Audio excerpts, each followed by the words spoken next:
And we go to Rich in Illinois, listening on 88.1 FM. Rich, your comment for Trent Horn. Yes, sir. Thanks for taking my call. I think as long as the society is what it is, that people have different addictions, drug addictions, alcohol, gambling, the drugs, that these children are not going to be taken care of. Our hearts are not towards God. He allowed people to come into power who put these laws into place. So this is the law of the land. If we just bull rush this law out, like we just toss it out as like unethical or whatever, what's going to happen with all of these children that are not going to be loved or cared for and neglected? And suddenly you've got people who've never had to take the responsibility of having a child, and you're going to take away the right to have an abortion. These people are going to be having children. I can't scenario than a child growing up that's not loved. Oh, okay, Rich. First, if you have your radio on in the background, you might want to turn that down a bit. And let me see if I understand your position. You talked about how God put leaders in place, and they gave us these laws. Are you saying that God wanted it to be legal for abortion, or can the leaders God gives us, can they do something that's wrong that God doesn't want? Well, first of all, our hearts were wrong towards God, or we wouldn't have had these leaders put in the first place.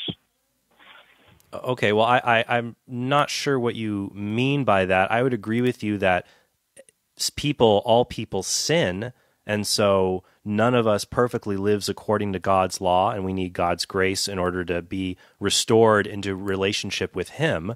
But I don't see how. But we're all sinners. But I don't see how it follows from that because we all need the grace of God. That because of that, when someone commits a heinous sin, like making it legal to end a child's life before they are born, we have to simply acquiesce to that.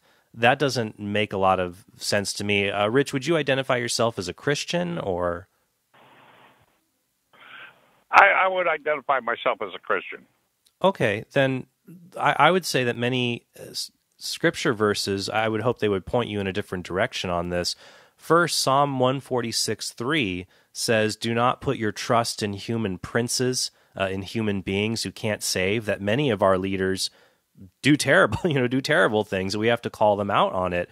In particular, Proverbs 24:11 tells us to rescue those who are being dragged to death.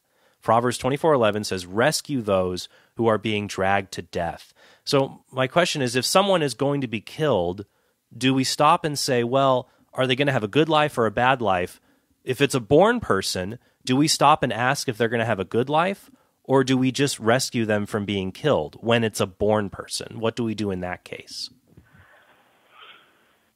Well, sir, when people sin, they're going to be dragged to their death. And so when you talk about something like that, there's a spiritual death and there's a physical death. And if we can stop somebody from the physical death, by all means, we should do it. Okay, well, we should do it. But what about the spiritual death? You see, these people are on their way to death anyway, until they turn their hearts back towards God. Who are you talking? Are you Rich? Rich, are you talking about the people who are having abortions? No, abortion is not necessarily the worst thing out there. I'll agree with you. It's not necessarily the worst thing out there, but I would say ending the life of a small child has got to be up in the top 5. What would you say? Well, I would say that the people having the abortions have got other problems other than just the abortion. You're looking at this from the abortion side, and I'm saying there's a big old battle that's already been lost. Right, but how does it follow, Rich, that... Nebuchadnezzar is a good example of what I'm talking about in the Bible. Daniel made it very clear that nobody comes to power on their own. We don't vote in our presidents. If we voted in someone God didn't want in power, he'd never take office. It's very clear. These things are, because of our hearts are towards destruction, God allows people to come into power that will lead us into destruction. But does God give us the choice and the moral duty to oppose those leaders when they harm innocent people? Well, I'll put it to you this way, sir.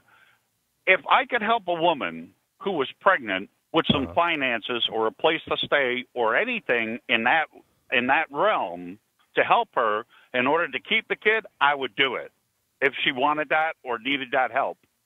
On the same hand, if there's a woman who wants to go and has made this decision to go in and get herself an abortion, I would defend her right.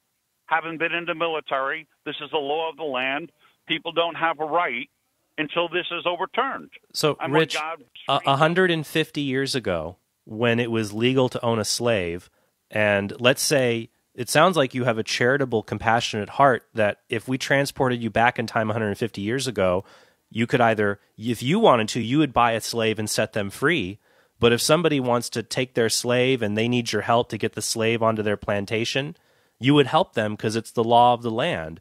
Would you have assisted slavery 150 years ago simply because it was the law of the land? That's a rough question, buddy. It depends on who the person who was and wanted to help, and I would try to treat that person with as much dignity and respect as they were due as a fellow. Are you talking about the slave, Rich? Human being. The slave, absolutely. Okay, well, I would say it's not a rough question, actually, that people who have a right to be free, and so we should help those who are enslaved, and we help those who are enslaved by making slavery illegal. And people have a right to live, and we can help unborn babies whose right to life is threatened by assisting their mothers, but also at a larger level, making it illegal to harm those babies. And just because God gave us leaders can sin, and we have to hold those leaders accountable because God will hold us accountable.